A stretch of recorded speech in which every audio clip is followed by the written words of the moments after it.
I think it's important for seniors to realize staying busy is the key to staying happy. If you're doing something, you've fulfilled something in you that says, hey, it's been a pretty good day. And when you feel that you've helped somebody else, you feel even better. So yeah, stay busy. Welcome to Aging in Style with me, Lori Williams. I'm an optimist by nature, and I believe you can follow your dreams at any age. My grandmother's journey with dementia ignited a passion in me to work with seniors. I've spent the past 13 years learning about seniors and aging. In my mid-50s, I followed my own dream and founded my company, where I use my expertise to help seniors locate housing and resources. On this podcast, we cover all aspects of aging. Join us each week to meet senior living experts and inspirational seniors who are following their dreams. The fact is, we're all aging, so why not do it in style?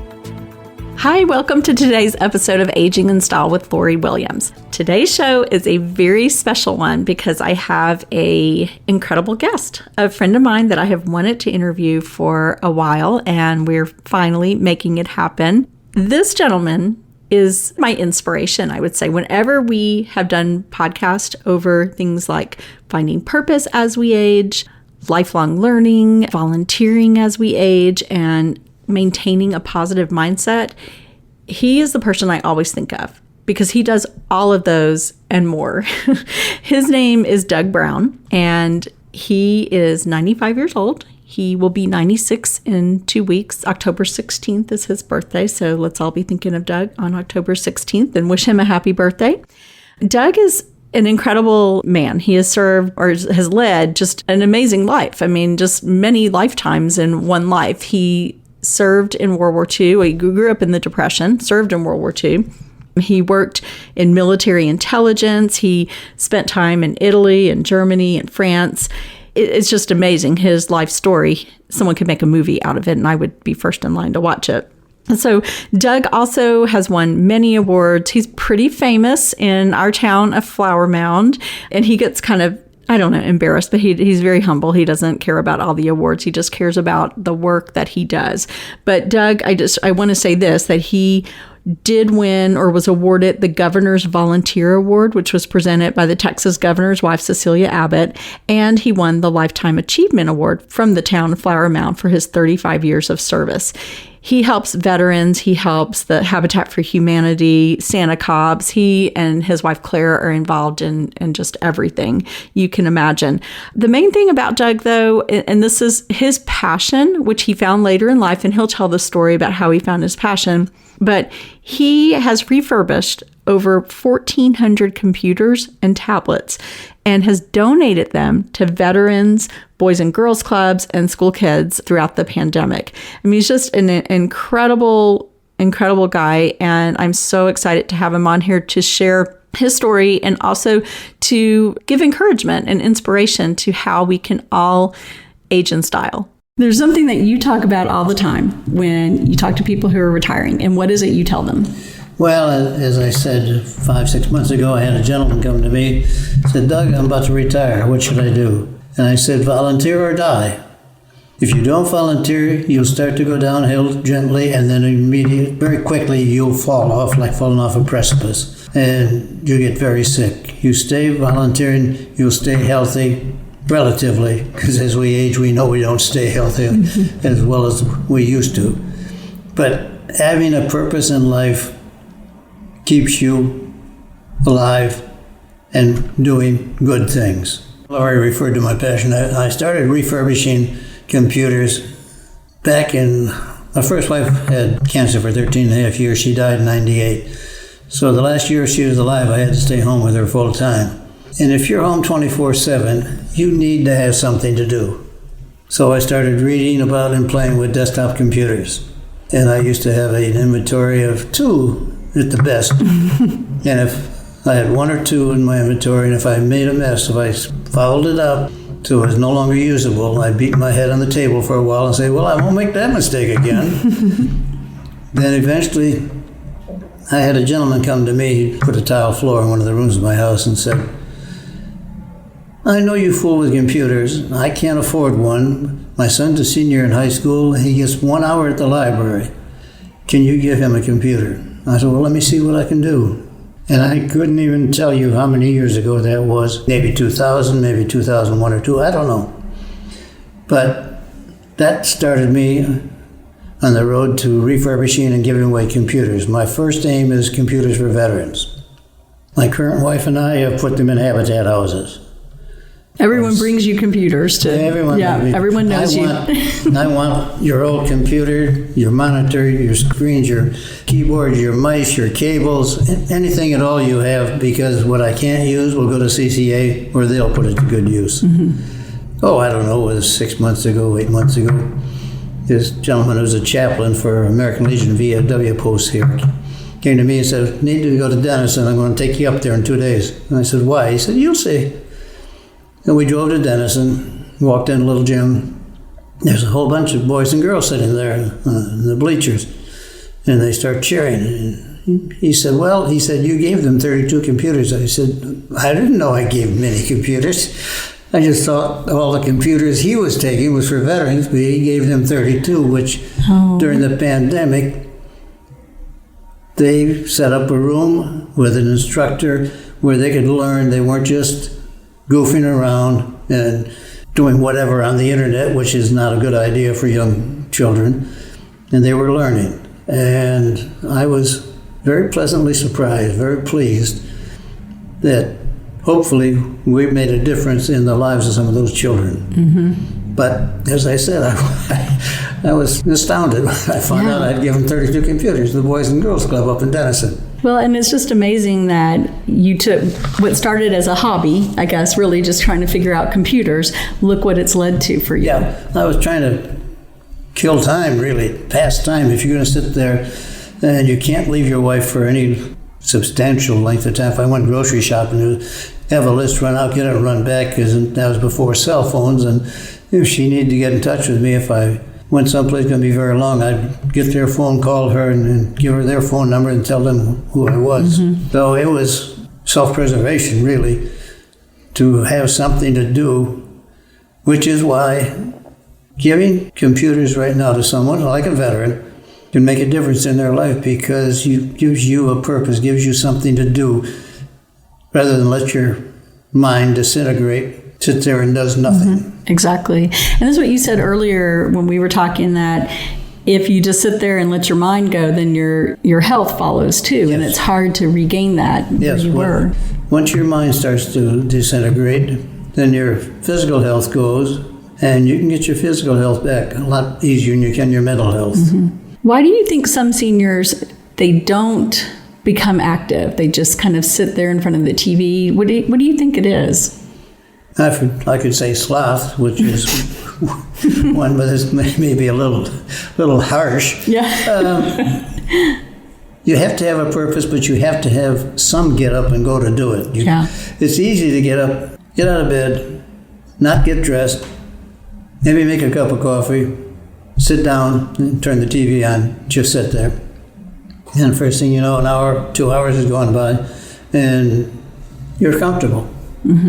But it takes a little more effort to get up and brush your teeth and shave, and for a man and for a lady to do her hair and so on, and then get dressed and have your coffee and breakfast, and then say, okay, now I'm going to do something. Then you really have to move. You have to motivate yourself. But once you've done it, after a little while, and you know that from going to work earlier in life, once you get up at 5:30 every morning, pretty soon, even on weekends, you're getting up at 5:30 because you're accustomed to it. Once you start doing something, it's easy to keep doing it. It's the initial overcoming inertia. That's a good way to put it, overcoming inertia. I like that. Yeah, because it's a lot easier to give way to the inertia. Just sit there, particularly that first 2, 3, 4, 5 times. And then the weekend comes, and then comes Monday, and you say, well, I don't know, there's inertia again. So kind of like a job, like, you know. It is. It has to be kind of like a job. You have to say to yourself, yes, I'm going to do this because I'm doing good, or it makes me feel good, or whatever the reason, you need a reason. A reason to keep living. And a reason to keep living. And the way to keep living well is to stay busy. And there's so many ways people can stay busy. So to me, I mean, we throw out a lot of ideas in the senior center. And to me, it's like there's so much that you can do. There's more than enough that you could choose from, especially like you were telling me all the things on your calendar for the senior center. We go to the senior center. The senior center here in Flower Mound on Tuesday and Thursday has lunches for $4 a piece. Good lunches, too. Good lunches. Maybe not quite as big as you ate earlier, but they're for a senior, they're plenty big enough. Mm-hmm. And $4 is a price you can't beat. And after we have lunch, then my wife and I play pinochle with some other friends there. And the first Wednesday of every month was a pinochle tournament. Now we're trying to get pinochle every Wednesday, too, which kind of takes care of too many afternoons. And first Thursday night or evening, late afternoon, evening is bunco. We just went on a trip yesterday to Munster to see the Oktoberfest there. There's McKinney Trade Days coming up. My wife takes a look at the newsletter from the senior center and then highlights all the ones she wants to go to, shows them to me, and I just nod my head yes, because it's a safer thing to do. Smarter thing to do. And then we go on those because, again, it's a little harder. We left yesterday at 3 o'clock for Munster, and we got back at 9:30. A little out of your usual comfort area. Yeah. But still, why not? You don't have to be in bed at 8 o'clock or 9 o'clock. Do like to see the 10 o'clock news at night, but that's not a must either, because you'll see the same thing the next morning. You have senior centers where we live, an apartment complex for seniors. We have a restaurant we go to every Monday, 16, 20 of us. There's happy hour Tuesdays and Thursdays. There's a lunch, catered lunch, their expense on Wednesday. There's games on Wednesday. There's bingo on Friday. I mean, if you wanted to do everything between the senior center and where we live, you don't have any spare time, which is maybe a little overkill, but it's a lot better than sitting there staring at the TV. Well, and you're challenging your mind, you're socializing, you're doing all those things that are good for you. Yes, and as I say, going to Munster, that was once in a lifetime. I hadn't been there before for their Oktoberfest. Going for trade day someplace or going to a new restaurant. All a new experience, all something. You don't want to keep doing the same thing over and over and over, because then it becomes monotonous. Exactly. And even if you're not volunteering, although we recommend volunteering, but to have a hobby. And your wife, when we were up in your apartment, she was making jewelry that she's going to sell in a craft fair. Right. She also repairs jewelry, and our friends will bring jewelry, and she may repair it for free, or if she needs parts, well, she'll charge them for the parts. I do the same thing I am doing right now for one of the staff at the senior center. The screen on the laptop was broken. This weekend I'll install a new screen, and I'll check it as soon as I first hook it up. Be sure it's working, because when you buy them, you never know until you install. But again, and the charge will only be for the screen, no charge for labor. Even though we live in an apartment complex that is, everybody living there is relatively affluent, there's still no reason to pay for someone to come to fix your computer. If you take it to them, it's usually $60 an hour. If they visit you, it's $100 an hour. There's no need for you to spend that kind of money if there's someone around who can do it for free or at a very low cost. And you teach people how to use computers too, right? Yeah. As a matter of fact, last spring, was it? I think it was. That lady come to me. They do a mission to Peru twice a year. And she said she had collected some computers, but would like to have them brought up to date. In other words, have Windows 10 put on them. So I said, do you happen to have anybody there who might be interested in learning how to work on computers? She said yes, two of the gentlemen did. So I had one at 10 o'clock here on Tuesday mornings, the other one at 10 o'clock on Thursday mornings in this room, teaching them how to do what I do. And of course, the half a dozen computers she collected, 4 of them wouldn't take 10. We collected other computers so that she had her computers she wanted to take down on their mission to Peru. What I do is not rocket science. It does take a little knowledge and a little effort, a little knowledge. How to use a screwdriver, for example, without damaging anything. Okay. So I know you and Claire moved earlier this year, or was it last year? Just before Thanksgiving. Okay, right before Thanksgiving. So what made you decide to move to senior living at 95? Well, we're looking at maintenance of the house, looking at getting the grass cut, the house repairs, all these other things going on. And thought, we came over here and looked when it was being built. We looked many visits, and this is near the senior center, it's near the hospital, it's near a bunch of doctors and some that we go to.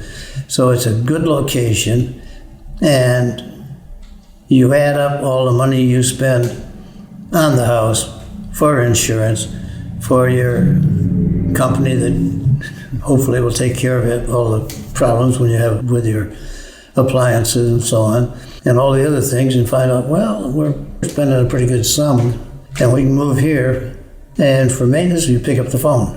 Mm-hmm. The day after we got here, the sink in the kitchen, there was a leak underneath it. I picked up the phone and called. One of the maintenance men came up. He said, the P trap is cocked. Well, I knew that, and I could have gotten down on my knees and fixed it. However, getting up off my knees is another problem. And so that's why I'm here, for you to fix it. You get down and you get up. A lot easier and a lot faster than I would. So exactly. Yeah, it's the one, what we call our office, the light started flickering. Called them, and they said, I need new bulbs. Put in 2 new bulbs, and we don't even have to worry about bulbs here. So it's a maintenance-free lifestyle. They take care of it all. Yes, they do. So that's the main reason we moved. Because as we age, it becomes more and more difficult to do the physical things that we've become accustomed to doing. Mm-hmm. Your mind says, I can do it. Your body says, we used to be able to do it. Let's see if we can still do it. Mm-hmm. And with as active and with volunteering and things that you and Claire are, this is perfect. Yeah, it is. It's nice to be able to get in the car, go do our volunteer, and come back, and we know that we don't have any problem. If anything's going wrong, there's somebody to come fix it. We don't have to worry about circuit breaker blew or this has gone bad, or if it has, somebody will fix it for us. It's not your problem. And you could bring your 2 cats too, which a lot of people think in senior living you can't bring your pets, but you can. We have, Claire, as formerly on the Animal Services Board, she just got off it, knows the name of every dog in this, because we have quite a few dogs here. But yeah, you have to put down a fee so that when you move, if there's been damage in any way to the carpets or any part of the apartment, that fee will pay to repair the damage. But it's not an exorbitant fee. I mean, I think it's $400 per animal, but on a 2-year lease, that isn't bad. Sure, yeah. But it's nice that you have both your cats here, and they bring you a lot of entertainment and joy. During the pandemic, those cats kept my wife sane. And you sane also. Well, yeah. Because it kept her sane. She stays sane, I stay sane. So yes, but they did. They kept her occupied. They gave her something to do. When there was no place to go, and she does not take kindly to not being able to go out. Yeah. To being cooped up. But the cats gave her entertainment, gave her something to keep her entertained, and not concentrate on the fact that, hey, I can't go out. As so many of us had to over the last year and a half. Yeah, not been easy for anyone, especially for seniors. No, and since most seniors have underlying health problems, we have to be more cautious. And that's why you see more mask wearing or more distancing or less going out. Exactly. And I know you both got COVID, didn't you? We both had COVID around Christmas. According to Claire, I got it and gave it to her. And my daughter, Fort Worth, said I gave it to her, so it was my fault. They all blamed you. Yes. How about that, Doug? No surprise. But it was not severe for either of us. Claire had a kidney infection at the same time, so she had a fever. I never had a fever.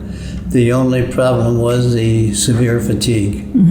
3rd or 4th day in, I got up, I brushed my teeth, I shaved, and I went back to bed for a while. I was so exhausted.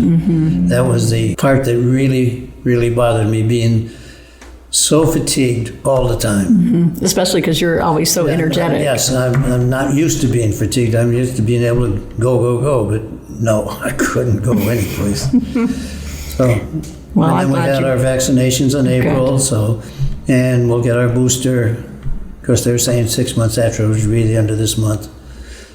So, yeah, the vaccination, extremely important. Oh, absolutely. Because even if you get to COVID again, it'll be a much milder case. Mm-hmm. And a mild case means you probably won't go to the hospital. Not going to the hospital means you don't get on a ventilator, less likely to get pneumonia.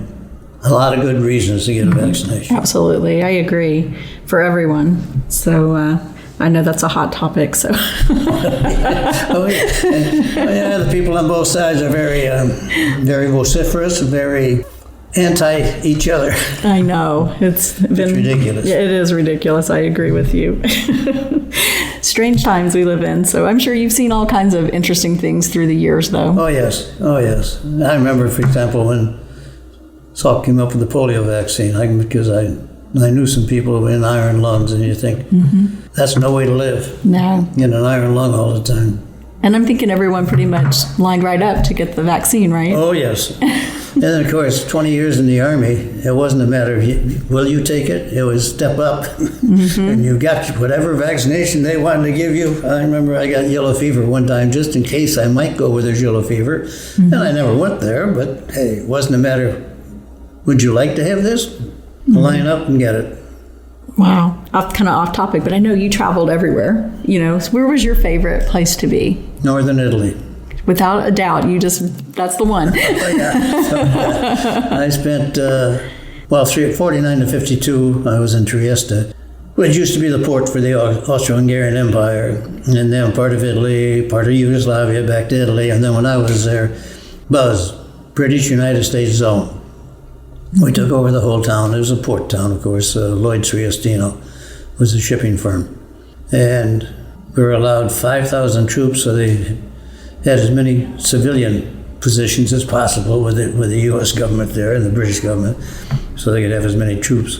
But it was interesting. That's where I learned Italian. But by Lago di Como, Lago di Garda, by the lakes up there, and we could go up to Cortina and go skiing. I mean, it was a rough life. Yeah, it sounds like it. Yeah, and good food too, I'm sure. Yeah, and then I was in Germany 55 to 58. As I say, in those early years, a carton of cigarettes or a pound of coffee would go a long way.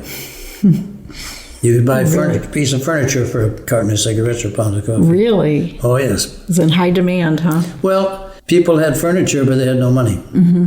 They might have the houses they lived in for years, but they needed money. They needed food. And so you tried not to drive a hard bargain, but at the same time, they were eager to get whatever. If they smoked, a carton of cigarettes to them was, since they didn't have to buy it, they sold a piece of furniture, well, that was almost free as far as they were concerned. So yeah, it was a different way of living, not necessarily a good way to live, but for us, it was easy living in some respects, in that our money went a long way. Yeah.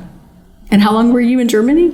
3 years. I spent 3 years in Trieste, then 3 years in Germany, and that was 55, 58, then 62, 63, Verona, and then I moved up to France from 63 to 66 when I retired from the Army. I was in the Bordeaux area in France, around all the good wine. Yeah. It's a tough life, Doug. Yeah. Well, I learned to appreciate the wine, yes, I did. I would like that. So what would your advice be, just kind of in closing, just for seniors?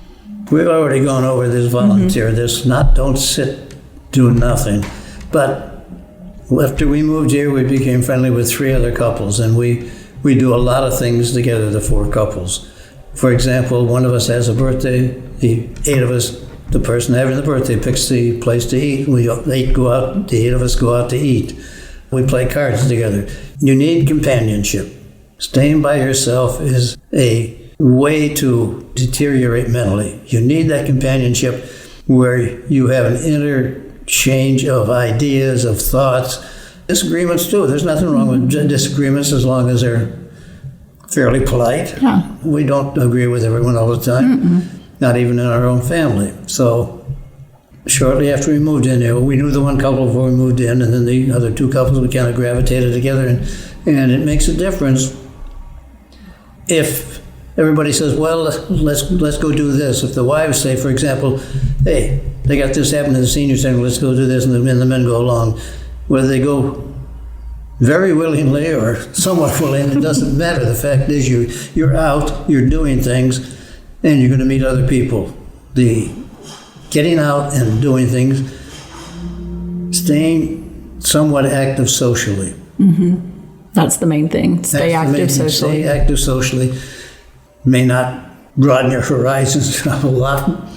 You may not find your brain getting a lot more, may not find yourself getting a lot more intelligent than you were, but the point is that you keep your brain active, you keep your body active, up to the point you can anyway. So. Well, I know you said you and Claire will walk around the building on your floor. Yes, because physical exercise is good also. They have a nice fitness room here with a lot of different machines, but at the same time, just getting out and walking. Claire's decorated for fall, Halloween, fall. They're doing both decorations right now. So we walked around the 4th floor and saw all the decorations. Now we're going to walk around the 3rd floor and 2nd floor and look at all the decorations and comment on them. Yeah. Of course. But you need to stay as active as you can physically and as active as you can mentally to be able to somewhat, you need to enjoy life. If you're going to live, look, I'm going to be 96 and I like to work on computers. I like to do crosswords. I like to read. So I never got bored during the year and a half of doing the year and a half we've been doing it. I never really got bored because I've got all that. I've got the computers to work on, and knowing that I'm helping someone when I give the computers to a person, that makes me feel better.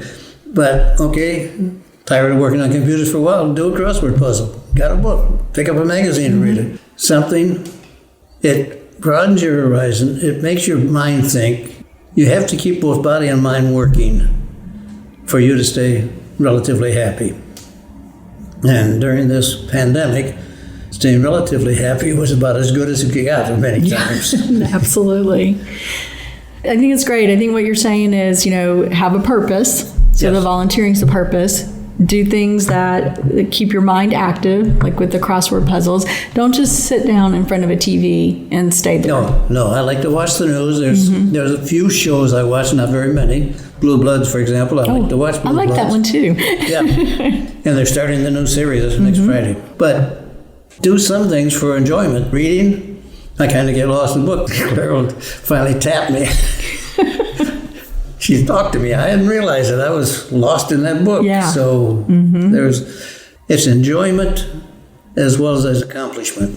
Yeah, and keep doing it no matter your age. Oh, yeah, because when you're busy, the years go by pretty fast. It's hard for me to realize that I will be 96 in 2 weeks. And I think back, a number of years ago, I thought, I'll never see 65. Really? You thought that? Well, you get into World War II and you're thinking, man, 65 is a long way when people are old at 65. And you find out they're not so old after all. Yeah, when not old at all. Yeah, No. The older you get, the younger age Yes, seems. it is true. It's age is a condition of the mind. It is physical, of course, but that condition of the mind can make you feel older than you are, than you actually should feel, but mentally you just let yourself get down. How old do you feel? Like if you didn't know you were 96? Oh, Lordy. I feel at least 20 years younger. Yeah. I don't like, which is why we're getting out and walking, I don't like the fact that, okay, my body isn't letting me do some things I'd like to do. And I know that with age, there are more and more things you're less able to do them. You'd like to still be able to do them, but sometimes you need to force yourself to get out there and do something just a little harder. Make your heart work a little harder, make your muscles work a little harder, and you'll stay a little healthier a little longer. That's as good as you can hope for. Yeah, absolutely. And even, I know like as our bodies, as we get older, maybe there's some things you can't do anymore. Like if you love to go jogging or something, but you find other things, right? Well, it's like to kind of replace it. For years, people have been, stop getting up on ladders. Are you still getting on ladders? Sure. The time, Lordy, when was that, 5 years ago? I was by the garage door trying to adjust it, and it was only a 3-step ladder, and I fell off into the driveway. And I got right back up, and everybody's rushing. Oh, I'm fine. But this is one of my mantras. Once you stop doing something, pretty soon you can't do it. Mm-hmm. You're right. The muscles, the mind, whatever, all of a sudden what we're doing. Now, years ago, the kids kept after me, don't get up on the roof. And after a while, I began to think that was a pretty good idea not to get up. Yeah, that's a good idea. Just getting up there was a tough job. So, okay, when it's that hard to get on the roof, probably shouldn't get up there. Mm-hmm. But, yeah, there's certain things you do, and they become more difficult. But the minute you stop doing them, they're impossible for you to do anymore. Mm-hmm. So do it as long as you can. Do it as long as you can. Even if you don't do it as well as you would like to, or it takes you longer to do it, you're still doing it. Yeah, except don't get on the roof. No. So there's certain things that probably you shouldn't do as you get older. You don't bounce as well as you used to. Bones don't heal as quickly. Yeah. But hey, yeah. Within reason, keep doing what you can do. Mm-hmm. And of course, according to what I've been told, I don't always listen to reason, but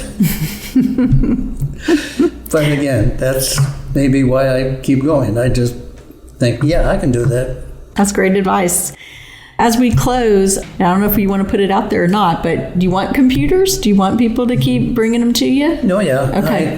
I particularly would like someone, and I know he's going to be younger, he has to be, but like to take this over eventually. Mm-hmm. Every computer that I refurbish takes about 10 hours. Could be 8, could be 12, all depends on the computer, depends on a lot of things. But I have talked to people who have given me computers who say, I didn't know what to do with this computer. It's had it in the attic or in a closet or in the garage. I didn't want to throw it in the garbage. I just didn't know what to do with it until I found out that you did this and here's your computer. So it's a service, but it's more than a service when you're giving to a veteran who's looking for a job. And some years ago, I had a veteran who was sending resumes out on his phone, which is not easy. No, I can't imagine. So on a Friday, I gave him a laptop, and we had a veterans get-together on Saturday. He said, I sent 2 resumes out last night. He said, it was so easy. And that is why we continue doing this, because you're helping people, just like the Boys and Girls Club. I didn't know I was helping them. But somebody, evidently wiser than I, decided they needed the computers, which I have no idea how much good it did for those children and what it will do for them in the future to have this knowledge and to have the computers. So I told my wife I'm going to slow down on computers, and I have, because I don't have as much room here as I did in the house. So I usually only have one working, though I do have a second one right now where I shouldn't. On her kitchen island. That's right. That's what I'm not supposed to. So, but yes, I want to continue doing it. As I said, I just told you earlier, I just had a lady bring one up from Keller. How she got my name, I have no idea. But she brought me up. I'm working on it now. I have somebody waiting for it. So, yes, you have a computer sitting in your garage, attic, wherever, that you're not using. Yes, I'd like to have it. So any kind, like a laptop or a desktop, any kind of computer? Any kind of computer. I don't have a big call for desktops right now. However, Habitat insists that if I put it in the Habitat house, it must be a desktop. Oh, okay. They're a lot harder to get rid of. Yeah. So mostly their laptops is what you need. Mostly laptops is what everybody wants now. Okay.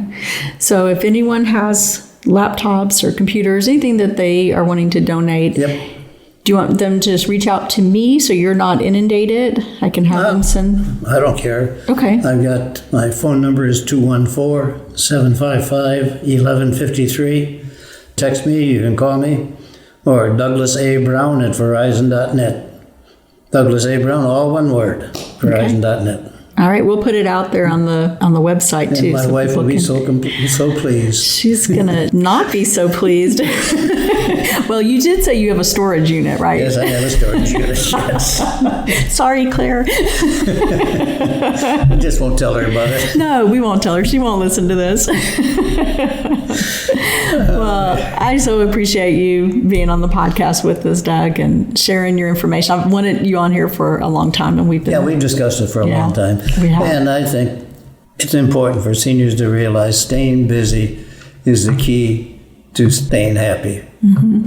If you're doing something, you've fulfilled something in you that says, hey, it's been a pretty good day. And when you feel that you've helped somebody else, you feel even better. So yeah, stay busy.